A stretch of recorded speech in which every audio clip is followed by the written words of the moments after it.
긴급 속보! 깔깔깔!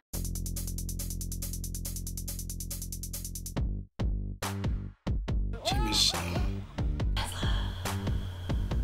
모델 S 플레드 발표를 앞두고 있습니다. 미국 시간 6월 10일이죠. 이제 얼마 안 남았기 때문일까요? 여러 루트를 통해서 세부적인 성능이 드러나고 있습니다. 물론 어느 시점에서부터인가 모델 S 플레드 플러스는 계약 링크가 막혀있긴 했지만요. 이종 플레드가 기존의 모델 S 퍼포먼스를 대체한 것이라고 보면 됩니다. 그리고 원래 퍼포먼스 트림 자체가 엄청난 스펙이기 때문에 그보다 더 높은 스펙인 플레드 플러스는 그보다도 훨씬 더 엄청난 스펙일 것으로 예상되었죠. 그러나 플레드가 출시를 앞두고 공개되는 성능이 생각보다 너무나도 뛰어난 것으로 밝혀지면서 사실상 플레드 플러스와 성능 차이가 희미해지기 시작했습니다. 한 예로 자동차 광으로 유명한 제이레노 아시죠? 제이레노가 확인한 모델 S 플레드의 쿼터 마일 시간을 보면 9.247초에 시속 152.09마일, 즉 약 시속 245km를 주파했다고 합니다. 다시 말해서 시속 245km까지 9.247초 만에 돌파했다는 의미이기도 합니다. 이는 정말 엄청난 속도입니다. 아직 출시하지 않은 로드스터의 경우조차 쿼터마일 도달 시간을 8.8초라고 밝히고 있으니까요.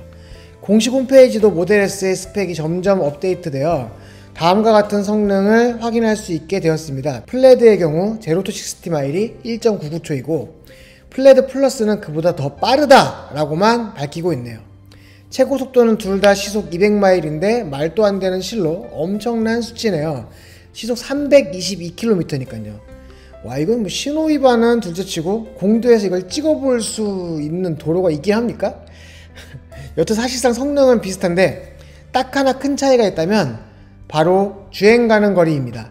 플레드는 628km, 플레드 플러스는 837km, 200km가 넘는 차이가 나네요. 테슬라는 뭐 이제 500km 정도는 우습게 넘기는 것 같아요. 물론 멀리 가는 건 굉장히 중요한 건 맞습니다. 그러니까 모델 S 플레드 플러스가 더 나은 성능도 맞긴 맞는데요. 이 모델 S 플레드 플러스의 주행 가는 거리 향상은 아마 4680 배터리를 통한 에너지 밀도 향상이 주 원인이 아닐까 노이비는 생각합니다. 무게당 에너지 밀도가요. 그런데 사실 이쯤 되면 좀 애매하죠. 뭐가 그러냐면 이 플레드라는 이름이 속도와 대응되는 이름이라는 거예요.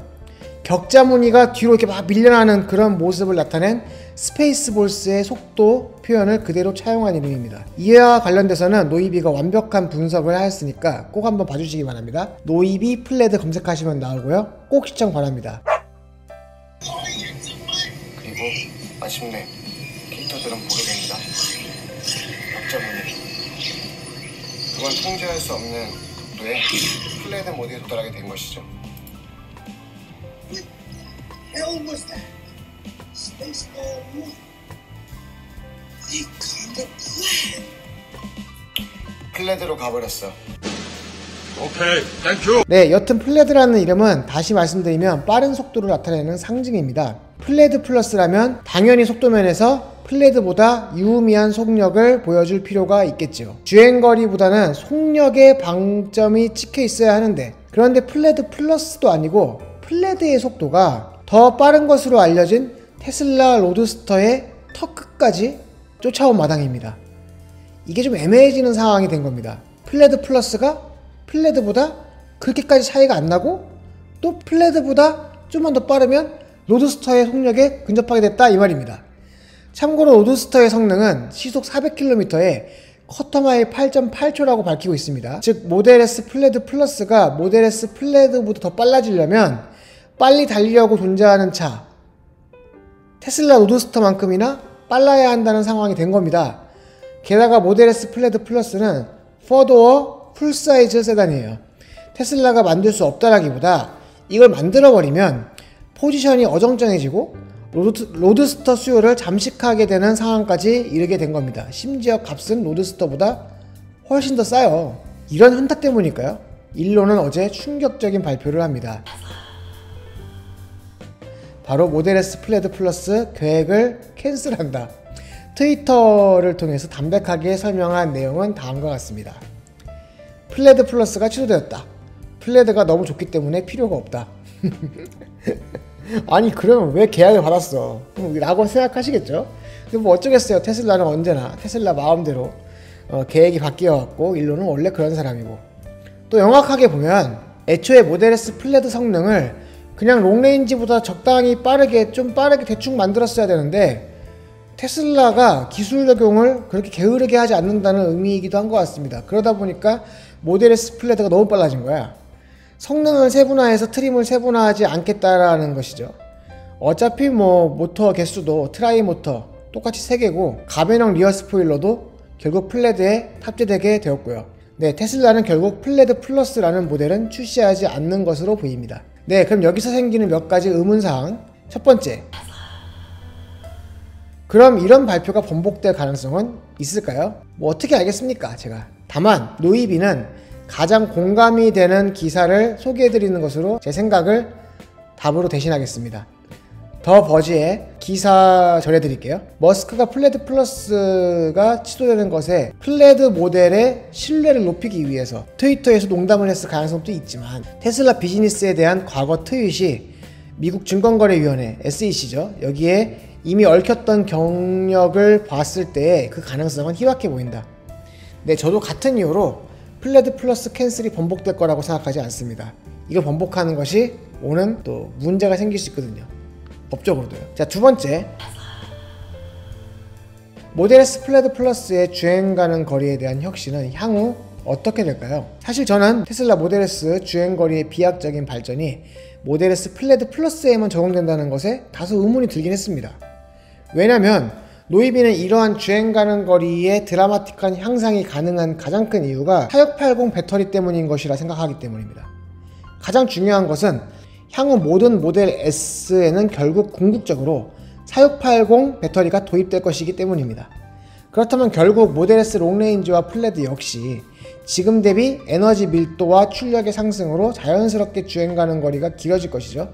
속도 향상도 꾀할 수 있을 겁니다. 다시 말해서 지금의 롱레인지 플레드 이렇게 두 개의 트림을 유지해서도 추후 모델 S의 주행 가능 거리와 주행 성능 향상이 가능한 상황이라는 것입니다. 노이비의 결론. 다시 말해서 가변형 스포일러, 트라이 모터, 그리고 2초 언더의 제로 투 60마일을 기록하는 모델 S 플레드가 나오는 상황에서 모델 S 플레드 플러스에 적용할 수 있는 사실상 유일하게 남은 테슬라의 카드가 4680 배터리이기 때문에 결국 플레드 플러스를 취소하게 된 것이 아닐까 노이비는 생각하게 되었습니다. 그리고 이를 적용하면 결과적으로 아직 출시하지도 않은 로드스터 정도의 속력이기 때문에 추후 로드스터의 카니발리제이션, 잠식을 유도할 수 있다고 생각해서 결국 모델 S 플레드 플러스를 캔슬하는 것이 테슬라에게 궁극적으로는 바람직한 방향이라고 생각하게 되었습니다. 테슬라의 형편상 대량 생산 모델도 아닌데 쓸데없이 트림을 늘리는 것도 좋지 않고요. 그래서 모델 S 플레드의 성능을 사실상 모델 S 플레드 플러스만큼 끌어올리는 것으로 정리했다고 생각합니다. 사실 그렇잖아요. 모델 S 플레드도 전세계에 손꼽히는 빠른 차인데 모델 S 플레드 플러스가 나와버리면 모델 S 플레드가 최상의 트림이 아닐 필요가 있어? 이상하잖아요. 속도면에서 최상의 트림이 아닐 이유가 있냐고요. 또 어떤 상황이 이번 모델 S 플레드에 적용되었을까요? 이런 궁금증을 갖고 이번 6월 10일 모델 S 플레드 이벤트에 여러분도 함께 주목해봅시다. 감사합니다. 여기까지 긴급속보 노이비였습니다. 협찬은 개나 전화. 알겠니 TKC? 도움되었다면 구독과 좋아요 부탁드립니다. 끝! 구독시켜!